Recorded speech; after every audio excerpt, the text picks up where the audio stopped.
সকল বাংলা সংবাদপত্র এই সাইটটিতে পাওয়া যায়। আপনারা কেউ এই সংবাদপত্রগুলো পড়তে চাইলে এই সাইটটিতে আপনারা আসতে পারেন।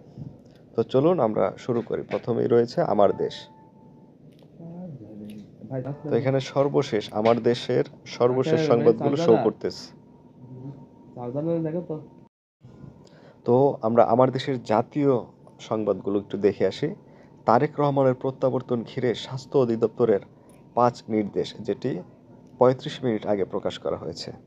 এছাড়া 2 ঘন্টা আগে প্রকাশ করা হয়েছে দীপু হত্যার প্রতিবাদ, বাংলাদেশে সার্জিক্যাল স্ট্রাইকের আহ্বান বিজেপির।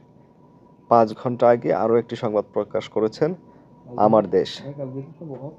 প্রধান উপদেষ্টার বিশেষ সহকারী খোদা বক্স চৌধুরীর পদত্যাগ। 6 ঘন্টা আগে নৌ পরিবহন উপদেষ্টার সঙ্গে পাকিস্তানের হাই কমিশনারের সাক্ষাৎ। আচ্ছা, এই ধরনের হচ্ছে আজকে জাতীয় সংবাদ, এখন পর্যন্ত 6 ঘন্টার আগে সর্বশেষ। আরও সর্বাধিক পঠিত অনেক সংবাদ রয়েছে, সারাদিন যেহেতু পার হয়ে গেছে। অন্য আরেকটি সংবাদ মাধ্যমে যাই, থাকবেন আমাদের সঙ্গে।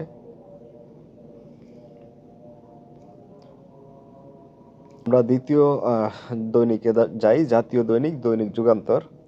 এখানে অনেকগুলো সংবাদ মাধ্যম কিন্তু রয়েছে, প্রত্যেকটি নিজ নিজ স্থানে নিজেদের সংবাদ গুরুত্ব সহকারে দায়িত্বে নিয়েই প্রকাশ করে থাকেন। ঠিক আছে, আমরা যুগান্তরের জাতীয় সংবাদগুলো একটু দেখে আসি। তারা সংবাদ করেছেন, নির্বাচনী ইশতেহারে বৈদেশিক নীতি স্পষ্ট করতে হবে।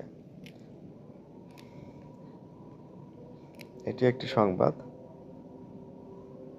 এছাড়াও রয়েছে ভোটের প্রচারণার মুখ্য সমন্বয়ক আলী রিয়াজ, নৌ পরিবহন উপদেষ্টার সঙ্গে পাকিস্তানের হাই কমিশনারের সাক্ষাৎ, সাম্প্রদায়িক সম্প্রীতি ও শান্তিপূর্ণ সহাবস্থান উন্নয়নের পূর্ব শর্ত, বলেছেন ধর্ম উপদেষ্টা। শনিবার দেশের সব ব্যাংক খোলা থাকবে। এছাড়াও রয়েছে ওসমান হাদি হত্যায় মোটরসাইকেল চালকের ঘনিষ্ঠ সহযোগী, তাকে গ্রেফতার করা হয়েছে। এছাড়াও রয়েছে বড়দিন উপলক্ষে ধর্মীয় নেতাদের সঙ্গে প্রধান উপদেষ্টা শুভেচ্ছা বিনিময়, রাজস্ব আয়ের লক্ষ্যমাত্রা 24,000 কোটি টাকা বাড়ালো সরকার, পোস্টাল ভোটের জন্য নিবন্ধনের সময় বাড়ল, ত্রয়োদশ জাতীয় নির্বাচনে অংশ নিতে পারবে না ফ্যাসিস্ট আওয়ামী লীগ, বললেন প্রেস সচিব। এই ধরনের জাতীয় সংবাদ সারা দিনব্যাপী কিন্তু তারা প্রকাশ করেছেন। তো চলুন আমরা অন্য আরেকটি সংবাদ মাধ্যমে যাই। চলুন আসলে ফজরের মুহূর্ত, সকালের প্রথম ভোর, কালের কণ্ঠে যাই। কালের কণ্ঠে সর্বশেষ প্রকাশিত সংবাদ, সেটিও দেখব আমরা, কয়েক মিনিট আগে প্রকাশ করা হয়েছে। স্বদেশ প্রত্যাবর্তন, তারেক রহমানের স্বদেশ ফেরা। এই ঐতিহাসিক অনিবার্য তারেক রহমানের নেতৃত্বে দেশের ভঙ্গুর গণতন্ত্রের পুনরুজ্জাগরণের দীর্ঘ বালিয়ানি ডিঙিয়ে খরস্রোতা নদী বিএনপির পরিকল্পনা, নানান পরিকল্পনা, তারেক রহমান, জিয়ার রহমান। এ হচ্ছে কালের, পড়তাম না কালের কণ্ঠ ব্যাক, সমকাল আসতেছে। চলেন দেখি সর্বশেষ সংবাদ। ওকে, প্রধান উপদেষ্টার বিশেষ সহকারী খোদা বক্স চৌধুরীর পদত্যাগ। প্রধান উপদেষ্টা বিশেষ সহকারী খোদা বক্স চৌধুরীর পদত্যাগ।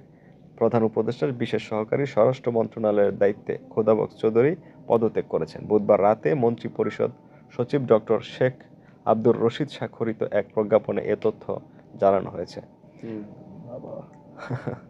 ওকে, গুড। বাঘের বাচ্চা, তারা ডেলি পদত্যাগ করবি, বিচার করিস না, নিজেরা দুর্নীতি করবে। এছাড়াও রয়েছে দেশে ফিরে প্রথম 3 দিন যেসব কর্মসূচিতে অংশ নেবেন তারেক রহমান। দেশের পথে তারেক রহমান, বড়দিন উপলক্ষে ধর্মীয় নেতাদের সঙ্গে প্রধান উপদেষ্টার শুভেচ্ছা বিনিময়। কমন কিছু সংবাদ থেকে যায় যেটা সকল সংবাদ মাধ্যমে প্রকাশ করা হয়।